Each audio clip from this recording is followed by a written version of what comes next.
Launa na kasi nakauwi galing sa laot. Ito yung aking huli.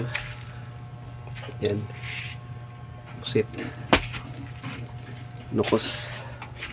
Saka ito pa. Nilaga ko kasi gutom na.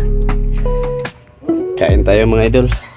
Sarap siya mga idol kasi may itlog siya mga idol. Ano? Ito. Sarap itong may ata mga idol. Sausaw natin sa sabaw niya para umitim ang kanyang sabaw.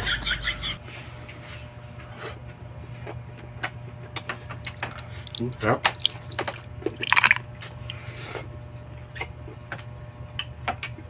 Mukbang sa gabi ang dako ani mga idol. Butman ta sa laod. Tambaon kamera kaya baka lug bugas.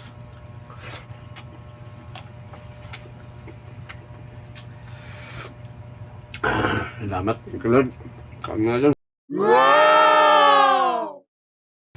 Ito yung hanap buhay namin dito sa isla mga idol. Minsan wala, minsan meron. Tuloy-tuloy lang ang ating laot mga idol para makakuha tayo ng pangbiling bigas.